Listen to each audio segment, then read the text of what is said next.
بسم اللہ الرحمن الرحیم۔ السلام علیکم ورحمۃ اللہ وبرکاتہ۔ اللہ تبارک و تعالیٰ نے انسان کو پیدا کیا اور اللہ تبارک و تعالیٰ نے انسان کو جینے کے لیے بہت سی نعمتیں عطا کیں، اور اللہ تبارک و تعالیٰ نے غم و رنج اور خوشی کو زندگی کا حصہ بنا دیا۔ ایسا کوئی بھی انسان دنیا میں نہیں ہے جس کو کبھی بھی خوشی نہ پہنچی ہو یا کبھی غم نہ پہنچا ہو، لیکن ہر ایک کے اپنے اپنے طریقہ کار ہیں۔ اسلام نے خوشی منانے سے منع نہیں کیا، اسلام نے تو اس کی اجازت دی ہے، اور اجازت دینے کے ساتھ ساتھ اسلام نے اس کی ترغیب بھی دی ہے۔ آج ہم جب اپنے معاشرے میں نظر ڈالتے ہیں تو ہمیں خوشی کے دن بہت سارے نظر آتے ہیں، اور ہم نے پورے سال کی بہت ساری رسومات بنا لی ہیں جن کے ہم نے اپنے اپنے طریقے بنا لیے ہیں، اور ہم نے ان کو ہی دین کا حصہ سمجھ لیا ہے، اور ہمارے اندر یہ بات آ گئی ہے کہ اگر ہم نے ان رسومات کو فالو کر لیا تو باقیوں سے آزاد ہو جائیں گے، لیکن اس طرح نہیں ہے۔ اسلام نے جہاں پر خوشی منانے کی اجازت دی ہے، وہیں پر اسلام نے اس کے کچھ اصول و آداب بھی سکھائے ہیں۔ سب سے پہلا ادب یہ ہے کہ خوشی آپ ضرور منائیں، لیکن اس حد تک جس کی اسلام نے اجازت دی ہے۔ حضرت کعب بن مالک رضی اللہ تعالیٰ عنہ کی جب توبہ قبول ہوئی تو آپ کریم صلی اللہ علیہ وسلم کی مجلس میں جب گئے تو آپ کریم صلی اللہ علیہ وسلم کو سلام کیا، اور آپ کریم صلی اللہ علیہ وسلم کا چہرہ انور خوشی سے چمک رہا تھا۔ حضرت کعب بن مالک رضی اللہ تعالیٰ عنہ کہتے ہیں کہ آپ کریم صلی اللہ علیہ وسلم جب بھی خوش ہوتے تھے تو آپ کریم صلی اللہ علیہ وسلم کا چہرہ مبارک اس طرح چمکتا تھا گویا کہ چاند کا ٹکڑا ہو۔ نمبر دوسرا اصول یہ ہے کہ تہوار کے موقعوں پر خوشی ضرور منائیے۔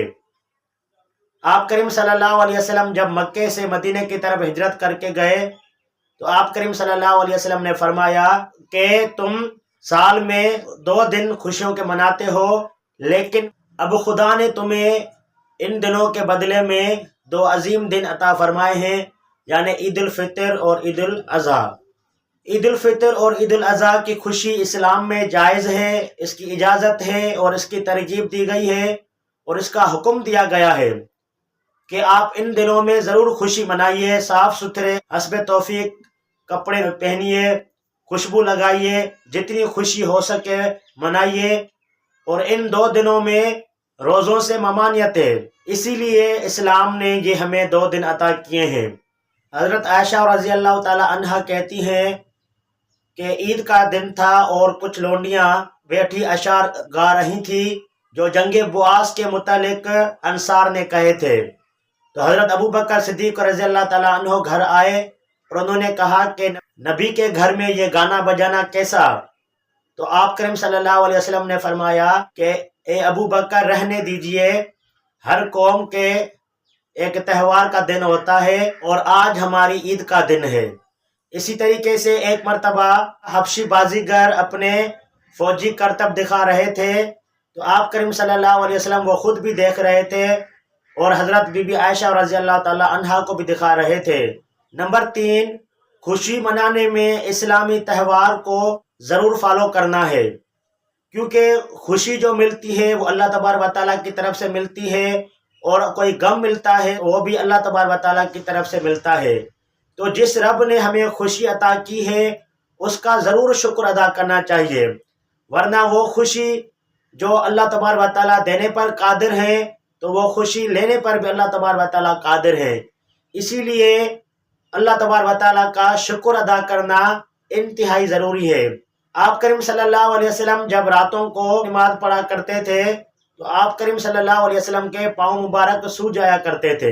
تو بی بی عائشہ کہتی تھی کہ اے نبی صلی اللہ علیہ وسلم، آپ کے تو اگلے پچھلے گناہ سارے معاف ہیں، پھر آپ اتنی عبادت کیوں کرتے ہیں؟ تو نبی پاک صلی اللہ علیہ وسلم نے فرمایا کہ اے عائشہ، کیا میں رب تعالیٰ کا شکر ادا نہ کروں جس نے میرے اگلے پچھلے گناہ معاف کر دیے ہیں؟ تو لہٰذا کوئی بھی خوشی پہنچتی ہے تو ہم اس کو اپنی طرف سے نہ سمجھیں، بلکہ اس کو اللہ تبارک و تعالیٰ کی طرف سے سمجھیں، اور اس پر کبھی بھی غرور نہیں کرنا چاہیے، کیونکہ غرور کرنے والوں کو اللہ تبارک و تعالیٰ پسند نہیں فرماتے ہیں۔ اور خوشی مناتے مناتے اتنے غافل نہ ہو جائیں کہ عبادات یاد ہی نہ رہیں۔ نمبر 4، اپنی خوشی میں دوسروں کو بھی ضرور شریک کیجیے اور آپ دوسروں کی خوشی میں بھی ضرور شرکت کیجیے۔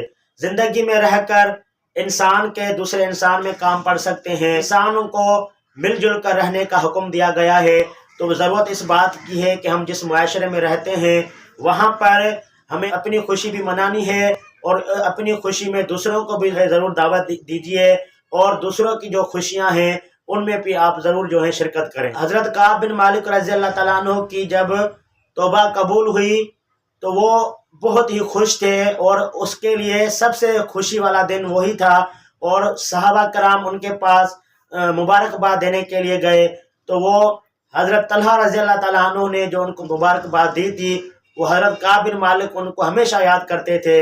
اور جب آپ کریم صلی اللہ علیہ وسلم نے ان کی توبہ کے بارے میں سنا تو آپ کریم صلی اللہ علیہ وسلم نے حضرت کعب سے فرمایا کہ اے کعب، تمہارے لیے یہ سب سے زیادہ خوشی والا دن ہے۔ تو اسلام میں مبارکباد کی بھی اہمیت دی گئی ہے، اور آپ کریم صلی اللہ علیہ وسلم خود دوسروں کے نکاح میں شریک ہوا کرتے تھے۔ نمبر 5، جب آپ کا کوئی عزیز، کوئی دوست، کوئی بھی کسی لمبے سفر سے آ رہا ہو تو اس کا ضرور استقبال کیجیے۔ آپ کریم صلی اللہ علیہ وسلم جب مکے سے مدینہ کی طرف ہجرت کر کے گئے تو ان بچیوں نے آپ کریم صلی اللہ علیہ وسلم کا بھرپور استقبال کیا، اور ان بچیوں نے وہ جو مشہور اشعار ہیں طلع البدر علینا من ثنیات الوداع، تو انہوں نے کہا کہ 14ویں کا چاند جو ہے ثنیات الوداع سے ہمارے طرف طلوع ہوا ہے، ظاہر ہوا ہے۔ تو خوشی منانا اور خوشی کے مواقع میں اسلامی قوانین کو نافذ کرنا بھی انتہائی ہر کسی کے لیے لازمی ہے۔ تو یہ تھا آج کا ہمارا لیکچر خوشی کے آداب کے بارے میں۔ امید کرتا ہوں کہ آج کا لیکچر آپ کو پسند آیا ہوگا، اور جو بھی ہم اپنے خوشیوں میں ایسی رسومات کرتے ہیں لہٰذا ان رسومات سے بچنا چاہیے، اور جتنا ہو سکے ہم اسلامی قوانین کو نافذ کریں اور اسلامی قوانین کے مطابق اپنی خوشیوں کا اظہار کریں۔ اگر یہ ویڈیو آپ کو پسند آئی تو اس کو لائک کریں، کمنٹ کریں، اور اپنے دوستوں کے ساتھ ضرور شیئر کریں، اور چینل کو سبسکرائب کرنا مت بھولیں۔ ملتے ہیں پھر ایک نیو ویڈیو میں، آپ کی اجازت چاہتا ہوں۔ اللہ حافظ۔